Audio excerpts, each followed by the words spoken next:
আসসালামু আলাইকুম। শুক্রবারে আসলে জুমার নামাজের পরে খাওয়া দাওয়া করে 3:30টায় যে কোনো প্রোগ্রামে হাজির থাকা এটা আসলে অনেক কঠিন। এরপরে এখানে যে কজন দেখতে পাচ্ছি আমি আসলে সংখ্যার চেয়ে মানে সিরিয়াসনেস খুবই গুরুত্বপূর্ণ। আসলে এখানে অনেক মানুষ, এই অর্থে যে আজকে প্রোগ্রামে অনেকগুলো হাই ভোল্টেজ প্রোগ্রাম, এর মধ্যেও এরপরে চারতলা বেয়ে এই পর্যন্ত চলে আসা। তো যারা এসছেন তাদের সবার প্রতি অনেক কৃতজ্ঞতা, অনেক শুক্রিয়া। আমি প্রথম কয়েকটা ডিসক্লেইমার বলে নেওয়া দরকার। প্রথমত, আমি তো আসলে একাডেমিশিয়ান না, যদিও একটা বিশ্ববিদ্যালয়ে পড়াই, কিন্তু ওটা গৌণ সবার কাছে। সবাই আমার এই রাজপথের আহ মানুষ হিসেবেই চেনে, এটা আমার জন্য আনন্দের। তো আজকে আমার ধারণা যারা দু চারজন এসছে এরা হয়তো আমাদের শিরোনামের জায়গা থেকেই আসতে পারে বলে আমার বিশ্বাস।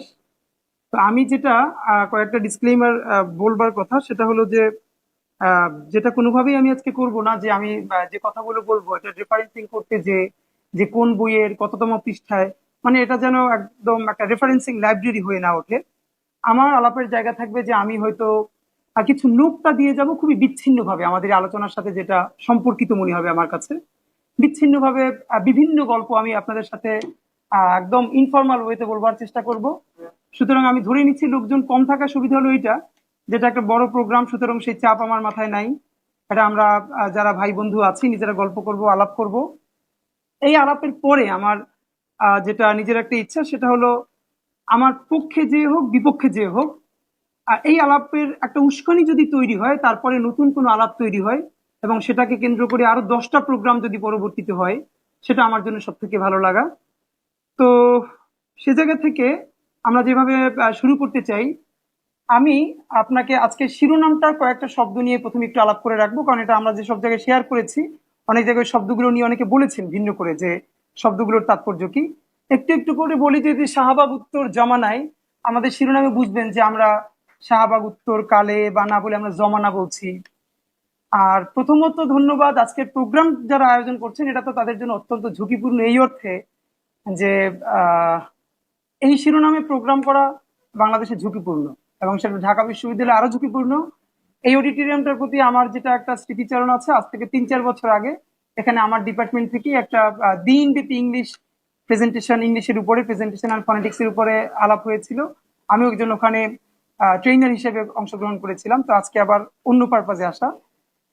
একটু প্রথম বলা যে শাহবাগকে আসলে আমরা কিভাবে ফ্রেমিং করি বা করব। আমরা বলতে এখানে দুই একটা কথা বলে নেওয়া দরকার, যে আলোচনার স্পন্টেনিটি আসতে হয়তো একটু সময় লেগে যাবে, 2-4 মিনিট। আর আমি আপনাদেরকে দায়িত্ব নিয়ে বলি যে আপনাদেরকে বিরক্ত করে কথা শোনানোর মতো একদম দুঃসাহস আমার নাই। আমি আপনাদের চোখে চেয়ে যখন বুঝবুন যে আপনারা টায়ার্ড হয়ে গেছেন, ওখানে আলোচনা শেষ। কারণ একদিনে সব পড়াইয়া বুঝাই খাই ফেলবো, এটা খুব খারাপ কথা। আমি কিছু আলাপ তুলতে চাই, আপনারা আমাদের সাথে গল্প করবেন। এবং যখন আপনাদের ক্লান্তি চলে আসবে ইনশাল্লাহ তার আগে শেষ করে দিব।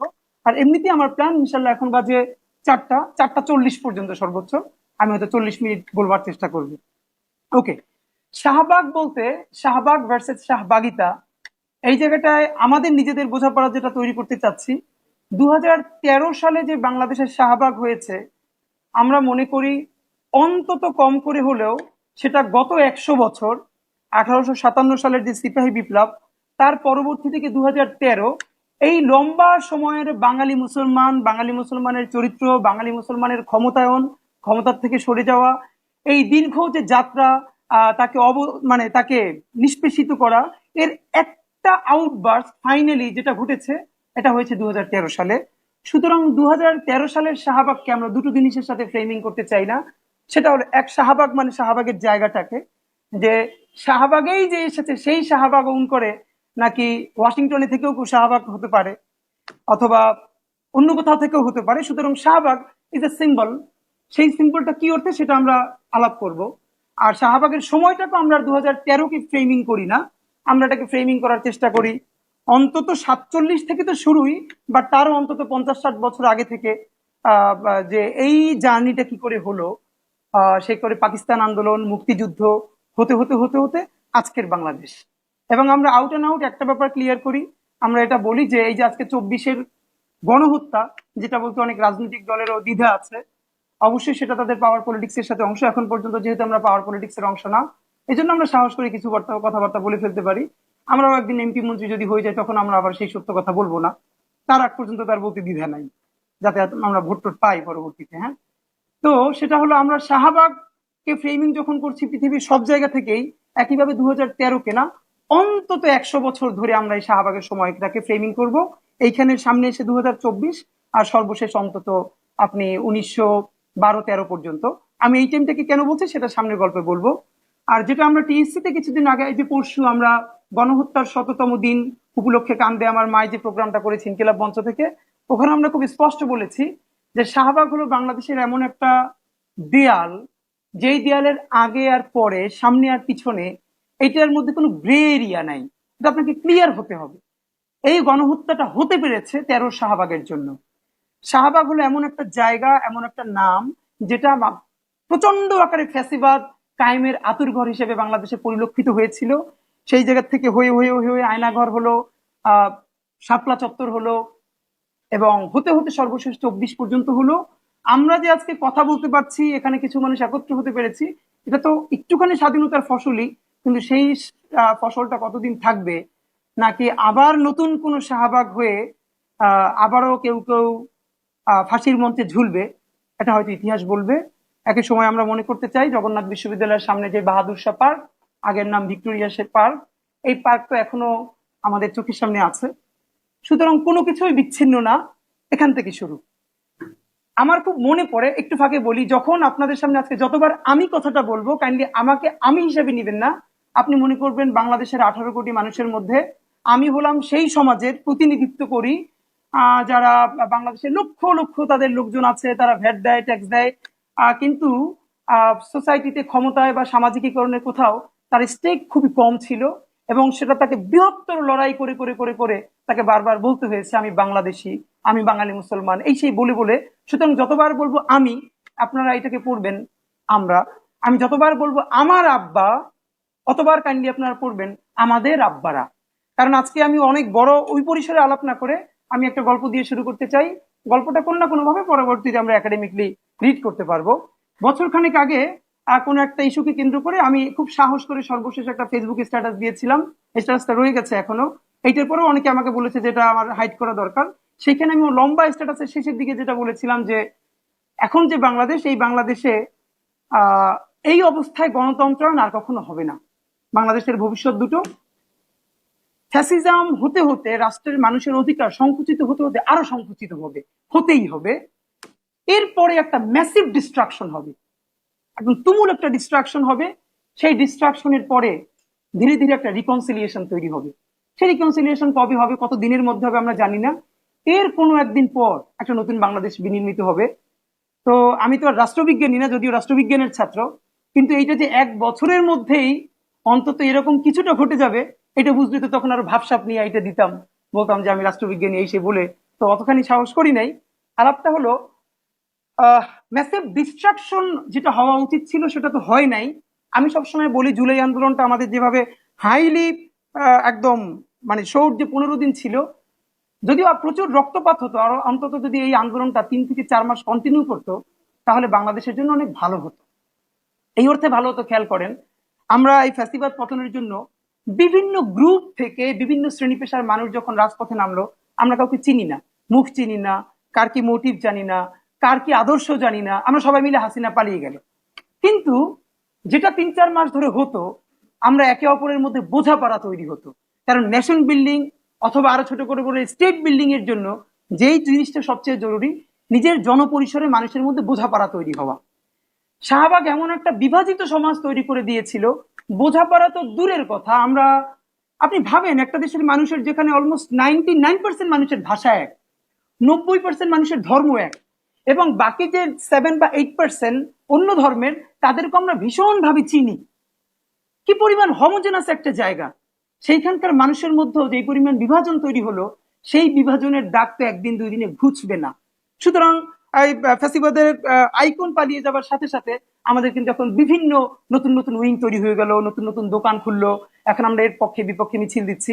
সেই অর্থে বলেছিলাম আরো আমাদের রক্ত ঝরতো, তবে 3-4 মাস যদি আরো হতো, আমরা ইন দ্য মিনটাইম অনেক বোঝাপড়া তৈরি করে ফেলতে পারতাম আমাদের জাতি গঠনে। যাই হোক, তাহলে আমি যেটা এখন বলতে চাই, এখন আমরা কোথায় আছি? আমরা আছি, ডিস্ট্রাকশন যা হবার হলো, সামনে আরো হবে কিনা এটা প্রশ্নের ব্যাপার। তবে এখন আমাদের পথ রিকনসিলিয়েশনের। আমরা এখানে বহু পথ, বহু মত, বহু মানুষ এখানে আছে, সবার ভিন্ন ভিন্ন দোকান আছে, দোকানকে আমি খারাপ অর্থে বলছি না, ভিন্ন ভিন্ন এজেন্ডা আছে। এদের সাথে আমরা সমঝোতাটা কি করে করব, আলাপটা আমরা কি করে তুলবো তাদের সাথে, এই রিকনসিলিয়েশন কোন পথে হবে। সুতরাং এটা তো একটা দীর্ঘ জার্নি। আমরা আমার খুব ভালো লাগবে এই আলাপটা আজকে আপনাদের কাছে আমি খুব ঝুঁকি নিয়ে বলবো, খুবই অজনপ্রিয় এবং ঝুঁকিপূর্ণ আমার নিজের জন্য। এরপর আমি এই অর্থে বলবো যে আজকে তো আমরা কোনো সিদ্ধান্ত গ্রহণ করবোই না। আপনারা এখান থেকে যেই কজন লোক আছেন সবাই বাড়ি গিয়ে 5 দিন 10 দিন 1 মাস পরেও প্রত্যেকে যদি ভিন্ন করে এই শব্দগুলোকে একটা ভাবনার খোরাক তৈরি হয়, আলোচনার উস্কানি তৈরি হয়, এবং আপনারা সবাই ভিন্ন ভিন্ন আবার ভাবতে শুরু করেন এবং কথা বলতে শুরু করেন, আমার ধারণা পক্ষে বিপক্ষে এই বাইরে বাইরে করতে করতে আমরা একটা সময় কাছাকাছি বিন্দুতে ইনশাল্লাহ চলে আসতে পারবো, এবং সেই বিন্দুকে ধারণ করে আমরা একটা নতুন বাংলাদেশ বিনির্মাণ করতে পারবো বলে আমরা স্বপ্ন দেখি। গল্পটা প্রথম বলি। আমি ঢাকা বিশ্ববিদ্যালয়ে যখন পূর্ব পূর্ব প্ল্যান ইন্টার ফার্স্ট ইয়ার থেকে আমার পরিচয় দেই, এই পরিচয়টা আপনার জন্য জানা এই জন্য জরুরি যে বাংলাদেশের সামাজিক প্রেক্ষাপট, এই যে শাপলা শাহবাগ মাঝখানে একটা অবস্থান, এই জন্য আপনার জন্য হেল্পফুল হবে। আমার আব্বা একজন আলেম, মাদ্রাসার প্রিন্সিপাল এবং মসজিদের ইমাম, এবং আমার কমিউনিটিতে তিনি অত্যন্ত সংগ্রামী একজন মানুষ বলে পরিচিত এবং সর্বজন শ্রদ্ধেয় আলেম। আমরা ভাই বোন সকলেই একটা সময় পর্যন্ত মাদ্রাসায় পড়েছি, এরপরে বিশ্ববিদ্যালয়ে পড়েছি। এই কথা বলবার কারণ, ফাঁকে যেটা বলে নেওয়া দরকার, আমার আব্বা শুধু আলেমই, অত্যন্ত রক্ষণশীল একজন মানুষ। আর মানে ইসলাম প্রশ্নে তিনি যতটুকুন বোঝেন এখান থেকে তিনি সরতে রাজি না। তিনি যতদূর জানেন ওটা মানার জন্য সর্বোচ্চ চেষ্টা করেন। তো আমার আব্বা কোনোভাবে আমাকে বিশ্ববিদ্যালয়ে পড়াবেন না, তার ইচ্ছা আমাকে আল আজহার ইউনিভার্সিটিতে পড়াবেন। ছোটবেলা থেকে আমি আরবিতে ভালো ছিলাম, এই স্বপ্ন আমার মধ্যে দীর্ঘদিন মানে তাড়িত হয়েছিল। ইন্টারের প্রথম দিকে একটু একটু চিন্তা আসতে শুরু করলো যে তাহলে ভার্সিটি পরীক্ষা দিব কি দিব না। আমার আব্বা খুবই অনড়, তার পয়সায় তার ছেলেকে তিনি বিশ্ববিদ্যালয়ে পড়াবেন না, এটা তার হিসাব। তো একটা গল্প আপনাদেরকে বলি। আমি যখন ইন্টারমিডিয়েট পরীক্ষা দেই তখন আব্বার হঠাৎ চিন্তায় পরিবর্তন ঘটলো। একটা শর্তে তিনি আমাকে বিশ্ববিদ্যালয়ে ভর্তি কোচিং করতে দিবেন, মানে ভর্তি হতে দিবেন। শর্তটা কি সেটা বলার আগে আপনাদেরকে একটা ঐতিহাসিক ঘটনা বলি। ঘটনাটা আপনারা গুগল করলে অল্প পাবেন, এটা নিয়ে আলাপ হওয়া দরকার। যেটা আপনি সার্চ দিলে পাবেন যে কুলকাঠি হত্যাকাণ্ড। এটা ব্রিটিশ আমলে যেই কটা খুব বাজে হত্যাকাণ্ড হয়েছে মুসলমানের উপর, এর একটা হলো কুলকাঠি হত্যাকাণ্ড। এখান থেকে আমার বাড়ি 3 থেকে 4 কিলোমিটার দূরে। আমি ছোটবেলা থেকে, আমার আব্বা যেহেতু মসজিদের ইমাম এবং উপজেলা জেলা শহরের ম্যাক্সিমাম বড় প্রোগ্রামে তিনি দোয়া করতেন, যত শহীদদের নামে দোয়া করতেন, শহীদে বালাকোট এরকম বলতে বলতে তিনি সবসময় যে কুলকাঠির শহীদদের কথা বলতেন। এই গ্রুমিংটা আমরা শুনি যে কুলকাঠি শহীদ এই সেই। তাহলে বই পুস্তক পড়ার আগে এই গল্পটা যেরকম জেনেছি, কুলকাঠিতে পাশাপাশি এটা হলো ঝালকাঠি জেলার নলছিটি উপজেলার 2টি ইউনিয়ন, একটা হলো পোনাবালিয়া, একটা হলো কুলকাঠি, পাশাপাশি ইউনিয়ন। পোনাবালিয়ায় বিখ্যাত একটা হিন্দু মন্দির আছে, শিব মন্দির, এবং এখানে ঐতিহাসিক একটা শিব মেলা হয়। এটা আগে 15 দিন 20 দিন ধরে হতো, এখন ছোট হতে হতে 3 দিন 5 দিন ধরে হয়। এর মানে অনেক হিন্দু জনগোষ্ঠীর মানুষ সেই শিববাড়ির মেলায় যেতেন। আর তারই পাশে মুসলিম কমিউনিটিও প্রচুর। সেখানে একটা মসজিদ আছে। গল্পটা এরকম যে শিববাড়ির মন্দিরে যারা উপাসনা করতে যেতেন তারা তো বিভিন্ন পথ থেকেই যেতেন। তো একটা মসজিদের পাশের রাস্তা, ওখান থেকেও তারা হিন্দু জনগোষ্ঠী যারা তাদের স্বাভাবিকভাবেই তাদের ঢোল অথবা তাদের বাদ্য বাজাতে বাজাতে ওখান থেকে যেতেন। এইটা তখনকার যারা আবার মুসলমান যারা মসজিদে নামাজ পড়তো আসর বা জোহর, এই সময় তারা বাদ্য বাজাতে বাজাতে যেতেন। এটা তাদের অনেকটা মনোকষ্টের কারণ হলো। আমি চাইলে ওই সময়ের একদম প্রত্যেকটা নাম বলে বলে আমি আপনাকে বলতে পারবো, কিন্তু আমি মনে করি এটা একটা অকাজ। কারণ হলো আপনি চাইলে তো নামগুলো বের করতে পারবেন, আলোচনার গল্প থেকে তখন নামই চলে যাবে। আমি কোনোভাবে এইভাবে আলোচিত হতে চাই না যে এই ভদ্রলোক প্রচুর তথ্য জানে, প্রচুর বই টই পড়ে। আমার বরং এইটা বললে আমার ভালো লাগে যে আমি রাস্তাঘাটে রাজপথে আমরা যা দেখি এখান থেকে শিখি। বই শেখার একটা অংশ, কিন্তু লাইব্রেরি হয়ে ওঠার মতো কি বলবো যে এইটা আসলে আমাদের ভালোবাসার জায়গা না। গল্পটা হলো এরকম যে মুসলমানরা হিন্দু কমিউনিটির সাথে 3 থেকে 4 বার বসলেন যে কাইন্ডলি এই পথটা ব্যবহার না করে অন্য পথ থেকে তারা যেতে পারে কিনা, অথবা নামাজের সময় যখন মসজিদ থেকে তারা যান মসজিদের সামনে থেকে, তখন যেন অন্তত তাদের বাদ্যযন্ত্র না বাজিয়ে এখান থেকে যেন শান্তভাবে যান। এইটা কিন্তু বাংলাদেশের এখন কালচার। আমি এখন যেখানে আমার জন্মস্থান নলছিটিতে, আমার বাসার 5 মিনিটের মধ্যে অন্তত 5টা বড় মন্দির, এবং আজীবন দেখেছি আজানের সময় তারা ওই সময়টা কিছুক্ষণ বন্ধ রাখেন, এটা কোনো মুসলিম কমিউনিটিতে বলে দিতে হয় না, তারা নিজেরা করেন। আবার হিন্দুদের মন্দিরের পাহারা তো মুসলমানরা দেয়, এটা আমাদের ঐতিহ্য। যেটা হলো, এটা নিয়ে একটা বিরাট ইস্যু হয়ে গেল। ইস্যু হতে হতে আমি আপনাদেরকে জাস্ট এটুকুন বলি যে মুসলমানরা এটা নিয়ে প্রতিবাদ করলেন দীর্ঘ করে। সময়টা 1927 সালে 2রা মার্চ মুসলমানরা বললেন যে আজকে শিববাড়ি মন্দিরে এখান থেকে ঢোল বাজে আমরা যেতে দিব না। এইটা যখন ঘটনাটা ঘটবে তখন আপনার একটু ফাঁকে বলে রাখা ভালো যে সত্যেন সেন নামক একজন বড় হিন্দু নেতা ছিলেন, যখন একসময় তিনি বৃহত্তর বরিশালের কংগ্রেসের সভাপতি ছিলেন এবং সত্যাগ্রহ আন্দোলনের সাথে তার বিশাল নাম জড়িত। সত্যেন সেন, তার গল্প আমরা পরবর্তীতে আরো বিভিন্ন কারণেই বলবো। সত্যেন সেন নামক এই যে বড় হিন্দু নেতা, তিনি এই ঘটনা জানতে পেরে তার যে সেবক সংঘ আছেন বরিশাল এবং পটুয়াখালী, সেখান থেকে একটা বড় বাহিনী নিয়ে তিনি কুলকাঠিতে হাজির হলেন আগের দিন। তো মুসলমানরাও তারা ডিটারমাইন্ড, তারা এখান থেকে যেতে দিবে না। সত্যেন সেন তিনিও তার বাহিনী নিয়ে, স্বেচ্ছাসেবক নিয়ে ওখানে আসলেন, যেখান থেকে তারা মিছিল নিয়েই যাবেন মন্দিরে। এইটা জেনে তখন বৃহত্তর বাকেরগঞ্জের যিনি ম্যাজিস্ট্রেট ইএন ব্লান্ডি, নামটা আমি আবার একবার বলছি যে ইএন ব্লান্ডি, তিনিও গুর্খা সৈন্যদেরকে নিয়ে তখন সেখানে সমবেত হলেন। এরপরে 1927 সালের 2রা মার্চ মসজিদের দিকটায় অনেক মুসল্লি, উল্টো পাশে হিন্দুদের যে সেবা সংঘ তারাও যাবেন। আমরা যে গল্পটা শুনি বড় হয়েছে, মানে আমার আব্বা অথবা আমাদের পারিপাশে, যে তখন প্রচন্ড ঝগড়া বিবাদ শুরু হলো। মুসলমানরা একটা পর্যায়ে বলল বরিশালে ঘাড়কে বলে কল্লা, এরকম দেখাই বললো যে এই কল্লা উপরে থাকে, এখান থেকে যাইতে দিমু না। যে কল্লা উপরে থাকতে মসজিদের পাশ থেকে ঢোল বাজিয়ে যাইতে দিমু না, যেটা শুনেছি আমরা। এরপর এখান থেকে যাদের মধ্যে হিন্দুদের মধ্যে থাকা যারা মোটামুটি ইংলিশ জানতেন, তারা ইএন ব্ল্যান্ডিকে বললেন যে এখনই বলতেছে যে আমাদের কল্লা উড়াই দিবে বা কল্লা কাইটে ফেলবে, এই প্রস্তুতি নিতে। ইএন ব্ল্যান্ডির সাথে সাথে গুর্খা সৈন্যদেরকে আদেশ করলেন মুসলমানদের উপরে ফায়ার করার জন্য। এবং আপনি জানেন কিনা আজকে বলি, 19 জন মুসল্লি সাথে সাথে শহীদ হলেন কুলকাঠিতে। 19 জন মুসল্লি সাথে সাথে শহীদ হলেন এবং মসজিদের মধ্যে যারা অনেকে ছিলেন তারা আহত হলেন। তো কুলকাঠি হত্যাকাণ্ড ঘটলো 1927 সালের 2 মার্চ। 19 জন মুসল্লি শহীদ হলেন ইএন ব্ল্যান্ডির সরাসরি নির্দেশে গুর্খা সৈন্যদের গুলিতে। এটা নিয়ে পরবর্তীতে আন্দোলন হলো। যেটা হলো, ফাঁকে আপনাদেরকে বলি, শেরে বাংলা পরবর্তীতে সেই কুলকাঠিতে গেছেন এবং তিনি গিয়ে এই যারা শহীদ হয়েছে তাদের পরিবারকে জমি দেওয়ার চেষ্টা করেছেন। ওই গ্রামটাকে শহীদিয়া নামকরণ করেছেন, শহীদিয়া স্কুল, শহীদিয়া মাদ্রাসা নামে 2টো প্রতিষ্ঠান ওখানে করেছেন। এটা আপনারা সার্চ দিলে পাবেন। এখন আমি আপনাকে যে গল্পটা শোনাতে চাই, আব্বা যে কারণে আমার বিশ্ববিদ্যালয়ে ভর্তি হইতে রাজি হইলেন, মানে আমার কথা ফর্মাল হয়ে গেলে আপনারা বললেন, আমি ফর্মাল কথা বলতে চাই না, খুবই বৈঠকি আলাপে বলতে চাই। আব্বার দীর্ঘ মনোবেদনা, মুসলমানরা ইংলিশ না জানার কারণে 19 জন মুসলমানের তাজা প্রাণ ওইখানে শহীদ হয়ে গেছে।